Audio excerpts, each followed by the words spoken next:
എപ്പിസോഡിന്റെ opening സീനില് ഷിക്കമരു അവനാണെങ്കില് പണ്ട് asthma സെൻസായും അവർ രണ്ടുപേരും ചേർന്ന് ആ സോഗി ഗെയിം കളിച്ച കാര്യമെല്ലാം അങ്ങനെ ഓർത്ത് നിൽക്കാണ്. അതിനുശേഷം അതിലൊരു ഡയല് കയ്യിലെടുത്ത് ഇപ്പൊ ഒരു സെക്കൻഡ് അവൻ മിറായി ആലോചിക്കും. അവിടുന്ന് അങ്ങനെ ബ്ലാക്ക് ഔട്ട് ചെയ്ത ഇവിടെ മിറായും അവരുടെ ടീമും അവരെല്ലാവരും ചേർന്ന് ആ കാട് മുഴുവൻ കയറി ഇറങ്ങി ആ സ്ഥലം മുഴുവൻ എക്സ്പ്ലോർ ചെയ്ത് ഹാപ്പി ആയിട്ട് മുൻപോട്ട് പോവാണ്. അങ്ങനെ കാഷ്വലായിട്ട് സംസാരിച്ച് അവരങ്ങനെ ഹാപ്പിയായി സഞ്ചരിച്ച് ഇപ്പോ ഹോട്ട് സ്പ്രിംഗ് ഉള്ള വലിയൊരു ഗ്രാമത്തിലേക്ക് വരികയാണ്. ആ ഗ്രാമം മുഴുവൻ വലിയ വലിയ പാറകൾ കൊണ്ടും മലകൾ കൊണ്ടൊക്കെ നിറഞ്ഞു നിൽക്കാണ്. അപ്പോൾ ഒരു ഗ്രാൻഡ്മ അവിടേക്ക് വന്ന് നമ്മുടെ ആൾക്കാരോട് കാര്യം അന്വേഷിക്കും. അവരുടനെ ഓരോരോ കാര്യങ്ങളായിട്ട് ആ ഗ്രാൻഡ്മയോട് പറയാണ്. ഉടനെ ആ ഗ്രാൻഡ്മ പറയും, വർഷങ്ങൾക്ക് മുൻപ് വലിയൊരു മലയുടെ മുകളിൽ നിന്ന് ഒരു വലിയ പാറ അത് ഗ്രാമത്തിലേക്ക് വീണ് ഗ്രാമത്തിലുണ്ടായിരുന്ന ഹോട്ട് സ്പ്രിംഗ് അത് നശിച്ചുപോയി. ഭാഗ്യത്തിന് ജനങ്ങൾക്കോ അവരുടെ പാർപ്പിടങ്ങൾക്കോ യാതൊന്നും സംഭവിച്ചില്ല. ഉടനെ അവിടെയുള്ള ചില ആൾക്കാര് അവരിപ്പോ നമ്മുടെ ആൾക്കാരെ അവരുടെ ഗ്രാമത്തിലേക്ക് കൊണ്ടുപോകും. അതിനുശേഷം കഴിക്കാനും നമ്മുടെ അണ്ണന്മാർക്ക് കുടിക്കാനുമുള്ള ഒരുപാട് സാധനങ്ങളൊക്കെ അവർ കൊടുക്കുകയാണ്. നമ്മുടെ ആൾക്കാര് ഇപ്പൊ അവരോട് ചോദിക്കും, നിങ്ങൾ എന്തുകൊണ്ട് ആ വലിയ കല്ല് അത് അവിടുന്ന് തള്ളി മാറ്റിയില്ല? അത് തള്ളി മാറ്റുകയാണെങ്കിൽ നിങ്ങൾക്ക് ആ ഹോട്ട് സ്പ്രിങ് അത് തിരികെ പിടിച്ചൂടെ? അപ്പോഴായിരിക്കും അവർ പറയാ, ഞങ്ങൾ സാധാരണക്കാരാണ്, ഞങ്ങളിത് തള്ളി മാറ്റാൻ ഒരുപാട് ശ്രമിച്ചു, പക്ഷെ ഞങ്ങളെ കൊണ്ട് അതിന് കഴിഞ്ഞില്ല. ഇറായിക്കാണെങ്കിൽ ആ സ്റ്റോറിയൊക്കെ കേട്ട് ഇപ്പൊ ആ സ്റ്റോൺ കാണാൻ ഒരു ആഗ്രഹം തോന്നും. അവൾ ആ സ്റ്റോണിന്റെ അടുത്തേക്ക് വരും. എനിക്ക് എങ്ങനെയെങ്കിലും ഇവരെ സഹായിക്കണമെന്ന് പറഞ്ഞ് അവളിപ്പോ ആ സ്റ്റോണില് ആഞ്ഞു പ്രസ് ചെയ്യും. പക്ഷെ അവള് മുക്കറിയിട്ട് ശ്രമിച്ചിട്ടും അതിനൊരു അനക്കം പോലും ഉണ്ടാവില്ല. അപ്പൊ ആ ഗ്രാൻഡ്മയാണെങ്കിൽ അവൾക്ക് കഴിക്കാൻ നല്ല ടേസ്റ്റ് ആയിട്ട് കുറച്ച് ഫ്രൈഡ് പൊട്ടറ്റോസ് കൊടുക്കും. അവൾക്ക് അതിന്റെ ടേസ്റ്റ് ഒരുപാട് ഇഷ്ടാവും. ആ ഗ്രാമത്തിലുള്ളവരുടെ നല്ല സ്വഭാവവും അവരുടെ പ്രയാസമൊക്കെ കണ്ട് മിറായ്ക്ക് എങ്ങനെയെങ്കിലും അവരെ സഹായിച്ചേ പറ്റൂ എന്നൊരു തോന്നൽ അവളുടെ മനസ്സിൽ വരും. ഉടനെ കാക്കാഷ് അവിടേക്ക് വന്ന് അവളോട് കാര്യം അന്വേഷിക്കും. കാക്കാഷി പറയും, നമ്മൾ വിചാരിച്ച ഈ ഒരു പാറ അത് അനക്കാൻ കഴിയില്ല, പക്ഷെ അതിന് പറ്റിയ ഒരാളുണ്ട്. നീ വിഷമിക്കണ്ട, അവൻ ഇവിടെ തന്നെ ഉണ്ട്. അത് മറ്റാരുമല്ല, സാക്ഷാൽ ചോച്ചി. മിറായ്ക്കാണെങ്കിൽ ഭയങ്കര സന്തോഷാവും. അവളിപ്പോ ചോച്ചിക്ക് വേണ്ടി വെയിറ്റ് ചെയ്യാണ്. അല്പസമയം കഴിയുമ്പോ ചോച്ചി വമ്പ സ്റ്റൈലില് അവിടേക്ക് നടന്നു വരുന്നത് കാണും. അവൾ ഓടിപ്പോയി ചോച്ചിയെ ഹഗ് ചെയ്ത് കാര്യം പറയും. ചോച്ചി വാത്സല്യത്തോടു കൂടെ അവളുടെ തോളിൽ തട്ടും. അതിനുവേണ്ടി തന്നെയാണ് ഞാൻ ഇവിടേക്ക് വന്നത്. നമ്മൾ അവരെ ഹെൽപ്പ് ചെയ്യും. ചോച്ചിയുടെ പുറകിലുള്ള അവന്റെ പവറും അവന്റെ സ്റ്റൈലൊക്കെ കാണുമ്പോൾ തന്നെ മിറായി ഉറപ്പിക്കും, ചോച്ചിയെ കൊണ്ട് ആ ഒരു കല്ല് അത് തള്ളി മാറ്റാൻ പറ്റും. അത്രയും പറഞ്ഞ ആള് അടുത്ത നിമിഷം എനിക്ക് വിശക്കുന്നു എന്തെങ്കിലും തായോന്ന് പറഞ്ഞ് പൊട്ടിക്കരയാൻ തുടങ്ങും. മിറായി ആണെങ്കിൽ അത് കണ്ട് ഷോക്കാവും. ചോച്ചി പറയും എനിക്ക് നന്നായിട്ട് വിശക്കുന്നു, എനിക്കിപ്പോ അത്രയും സ്ട്രെങ്ത് ഇല്ല, നല്ല രീതിയിൽ ഫുഡ് കഴിച്ചാൽ മാത്രമേ ആ പാറ അത് തള്ളി മാറ്റാൻ പറ്റൂ. അരമണിക്കൂർ മുമ്പാണ് ഞാൻ അല്പ ഫുഡ് കഴിച്ചതെന്ന് പറഞ്ഞ് അവനിപ്പോ നിലത്ത് കിടക്കും. അത് കണ്ട മിറായി ആണെങ്കിൽ കുറച്ച് പൊട്ടറ്റോസ് ഒക്കെ അവന് കഴിക്കാനായിട്ട് കൊടുക്കുകയാണ്.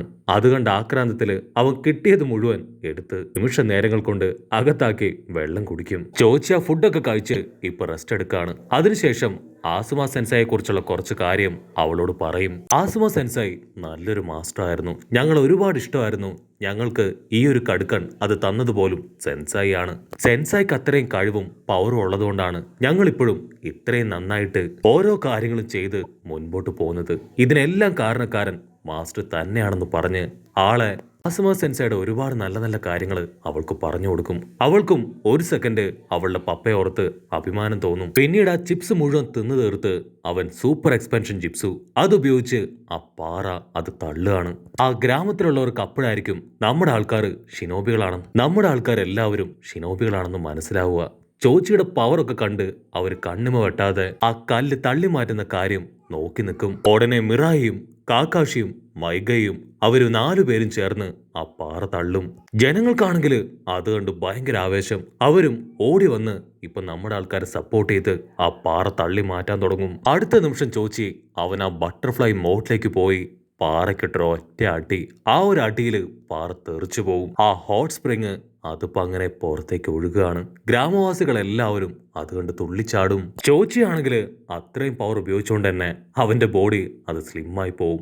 മിറായുടെ കണ്ണിലെ സന്തോഷം കണ്ട് ചോച്ചിക്ക് ഒരു സെക്കൻഡ് പഴയ ആസ്മ സെൻസായി ഓർമ്മ വരും. അവിടുന്ന് അങ്ങനെ ബ്ലാക്ക് ഔട്ട് ചെയ്ത ചോച്ചി അവൻ നമ്മുടെ ആൾക്കാരോട് ടാറ്റ ബൈ ബൈ ഒക്കെ പറഞ്ഞ് ഒരു ചിപ്സ് ഒക്കെ കഴിച്ച് നടന്നു പോവാണ്. അതിനുശേഷം മിറായും ടാസുമയും അവർ രണ്ടുപേരും ഇപ്പൊ ഹോട്ട് സ്പ്രിങ്ങിൽ കുളിക്കുകയാണ്. ഉടനെ ടാസുമി അവളിപ്പോ മിറായോട് പറയും, ഞാൻ നിന്നോട് ഒരു വലിയ കള്ളം പറഞ്ഞു. ആക്ച്വലി ഞാൻ എന്റെ അമ്മയുടെ ആഗ്രഹത്തിന് വേണ്ടിയല്ല ഈ ഒരു ട്രിപ്പിന് ഇറങ്ങി തിരിച്ചത്. എല്ലാ ഹോട്ട് സ്പ്രിംഗിലേക്കും വരിക, അവിടെ വന്ന് അതിൽ കുളിക്കുക എന്നത് മാത്രമാണ് എന്റെ ലക്ഷ്യം. ഈ ഹോട്ട് സ്പ്രിംഗിന് ഒരു സ്പെഷ്യാലിറ്റി ഉണ്ട്. നമുക്കിവിടെ വെച്ച് മരിച്ചുപോയവരെ കാണാൻ കഴിയും. അത് കേട്ട് മിറായി അവിടെ ഒരു സെക്കൻഡ് ഷോക്കാവും. മിറായിക്കാണെങ്കിൽ അത് വിശ്വസിക്കാൻ കഴിയില്ല. നീ എന്താ പറയണേ? മരിച്ചുപോയവരെ കാണാൻ പറ്റൂന്നോ? അതിനവള് പറയും, അതെ, ഞാനത് എക്സ്പീരിയൻസ് ചെയ്തിട്ടുണ്ട്.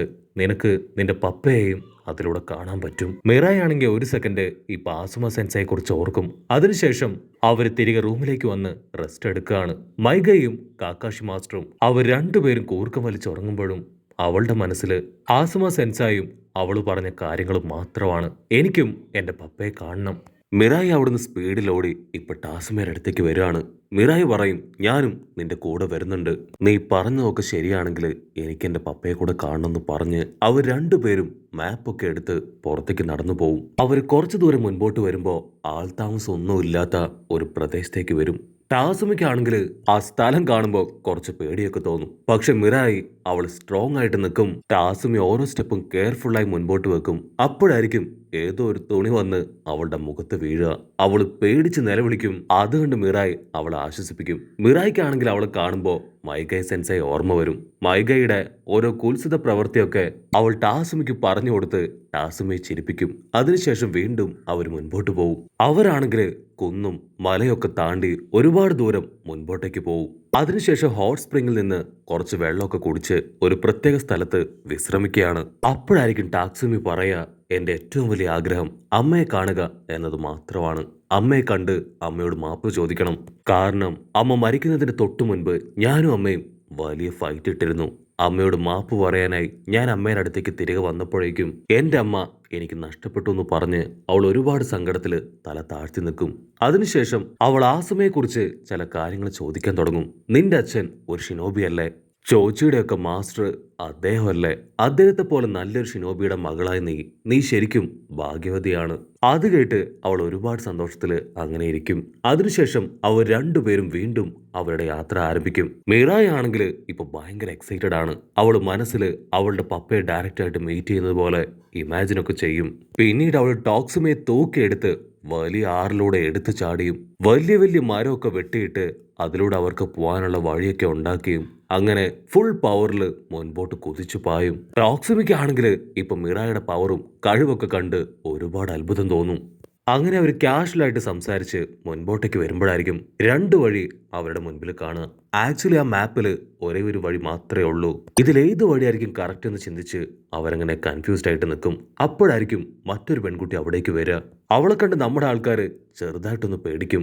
ഉടനെ അവള് പറയും, പേടിക്കേണ്ട ആവശ്യമില്ല, നിങ്ങൾ എന്തിനു വന്നോ അതിനുവേണ്ടി തന്നെയാണ് ഞാനും ഇവിടേക്ക് വന്നത്. ഞാൻ ആ ഹോട്ട് സ്പ്രിംഗിലേക്ക് പോയിട്ട് വരുന്ന വഴിയാണ്. ഇതാണ് കറക്റ്റ് വഴി അവിടേക്ക് പോകാനുള്ളതെന്ന് പറഞ്ഞ് അവൾ ഒരു വഴി ചൂണ്ടിക്കാണിക്കും. മിറായി അവളോട് ചോദിക്കും, നിങ്ങൾ ആരെങ്കിലും അവിടെ വെച്ച് കണ്ടോ? അതിനവള് പറയും, അതെ, ഞാൻ കണ്ടു. എന്റെ ബ്രദർ മരിച്ചു പോയതാണ്. അവനെ കാണാനാണ് ഞാൻ അവിടേക്ക് പോയതെന്ന് പറഞ്ഞ് അവളിപ്പോ ആ ഹോട്ട് സ്പ്രിംഗിന്റെ അടുത്തേക്ക് നമ്മുടെ ആൾക്കാരെ കൊണ്ടുചെല്ലും. അവിടെ രണ്ടുപേര് കാവലിൽ നിൽപ്പുണ്ട്. അവരോട് കാര്യങ്ങളൊക്കെ പറഞ്ഞ് ഏൽപ്പിച്ച് ഒരു ഗുഹയ്ക്കുള്ളിലൂടെ നമ്മുടെ ആൾക്കാരെ രണ്ടുപേരെയും അവൾ കടത്തിവിടും. മിറായിക്കാണെങ്കിൽ ഭയങ്കര എക്സൈറ്റ്മെന്റ് ആണ്. അവൾ പപ്പയെ കാണാനുള്ള ആവേശത്തില് മുൻപോട്ട് പോവും. അവര് നടന്ന് ഇപ്പൊ ആ ഗുഹയ്ക്ക് പുറത്തേക്ക് വരുമ്പോഴായിരിക്കും അവരെ പോലെ തന്നെ ഒരുപാട് ഗേൾസ് അവിടെ കാത്തു നിൽക്കുന്നതായിട്ട് കാണാം. അതിലൊരു പെൺകുട്ടി പറയും, വാവ്, നിങ്ങൾ രണ്ടുപേരൂടെ വന്നപ്പോ നമ്മുടെ ടീം അത് 20 പേര് തികഞ്ഞു. ആക്ച്വലി ഞങ്ങളും നിങ്ങളെപ്പോലെ തന്നെ മരിച്ച ആൾക്കാരെ കാണാനായിട്ടാണ് ഇവിടേക്ക് വന്നത്. 20 പേരുണ്ടെങ്കിൽ മാത്രമേ ആ ഒരു റിച്വൽ അത് സ്റ്റാർട്ട് ചെയ്യാൻ കഴിയൂന്ന് പറഞ്ഞ് അവരിപ്പോ നമ്മുടെ ആൾക്കാരെയും കൂട്ടി മറ്റൊരിടത്തേക്ക് പോവും. അവിടെയാണെങ്കിൽ ഏതോ ആളിപ്പോ അവരുടെ അടുത്തേക്ക് വന്നിട്ട് പറയും, ഞാൻ റീആനിമേഷൻ ജിപ്സുവിനെ കുറിച്ച് ചില കാര്യങ്ങൾ പറയാനും അതിനെക്കുറിച്ച് നിങ്ങളെ ബോധവാന്മാരാക്കാനുമാണ് ഇവിടേക്ക് വന്നത്. നിങ്ങളിൽ പലരും റീആനിമേഷൻ ജിപ്സുവിനെ കുറിച്ച് കേട്ടിട്ടുണ്ടാവാം. പക്ഷേ ഞാനത് നല്ല രീതിയിൽ മോഡിഫൈ ചെയ്തെടുത്തിരിക്കുകയാണ്. സോ അതുപയോഗിച്ച് നമുക്ക് ഒരുപാട് കാര്യങ്ങൾ ചെയ്യാൻ പറ്റും. അടുത്ത സെക്കൻഡ് ആള് ഇപ്പൊ ഏതോ ഒരു പെൺകുട്ടിക്ക് നേരെ വിരൽ ചൂണ്ടും. നിന്റെ പേരെന്താണ്?